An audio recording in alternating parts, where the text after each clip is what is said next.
this is what I came home to after 6 months. Not sure what that's about.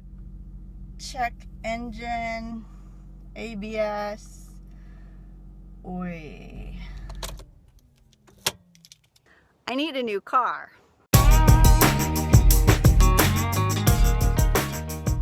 I bought this car used. I bought it at the auction.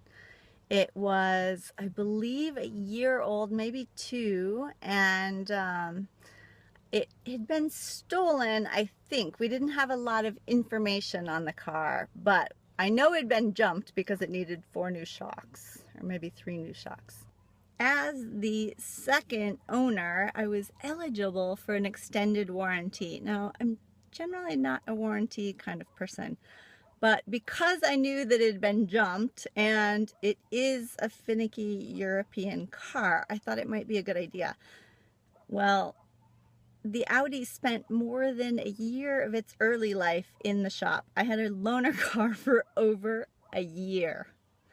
And basically, the entire dash panel, computer system, wiring harnesses, steering wheel, and transmission had been replaced, and we hadn't even got up to 60,000 miles yet. So we got off to a rough start, me and this car, but then after that, she's been basically maintenance free for 13 years. So I had a gasket leaking before we left, and I found out, I think it was on one of the turbos, it was going to be $1,000, $1,200, something like that.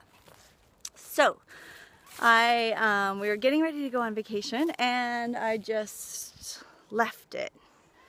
So we get home, and I see that the check engine light is on, and I take it to my mechanic, and it's a check engine light that only the dealer can decipher, decode, whatever you call it. And the dealer's in Portland, and then that means an hour one way, an hour the other way. Somebody has to drive me in, or I don't think I can get a loaner car anymore because it's so old. La da da da da da. Anyway, long story short, it threw a few codes. It's a 14-year-old car. It's going to become a money pit at this point, because it's not like you can go down to Napa and get an Audi part and install it yourself. It's a complicated car to work on. So, the point of my video, I need a new car. My requirements for a new car are 4-wheel or all-wheel drive. Decent gas mileage. I would love a vehicle that went 50 miles or 70 miles a gallon, but I don't want a little tiny commuter car. So decent gas mileage. This one is on the very lowest of the acceptable range, which is like 22, 24, I believe. So I don't want anything worse than 22, 24. Preferably 30s-ish.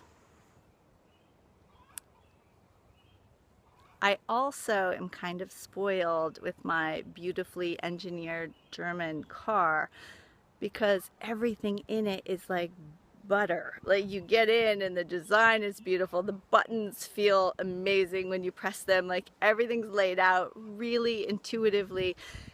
And I like that, but I don't want to spend $50,000 for a car. And I definitely don't want a new one. So, used, good gas mileage, good to fare, all-wheel drive. I kind of like it to feel good inside. Oh, and another caveat, Glenn. So Glenn has his own ideas of what kind of car I should have. And he doesn't prize beautiful European luxury like I do. He doesn't prize it at all, actually. I think he's looking solely at reliability. So his contenders are Toyota and Honda.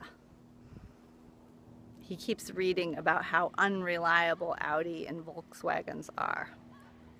So if you suggest something other than a Toyota or a Honda, give me some links, back it up. tell me how great they are and why, and I need some material that's fairly convincing. So leave your suggestions and reasons why you suggest the car that you do below, and help me find my new ride. Thanks for being here, and I'll see you soon.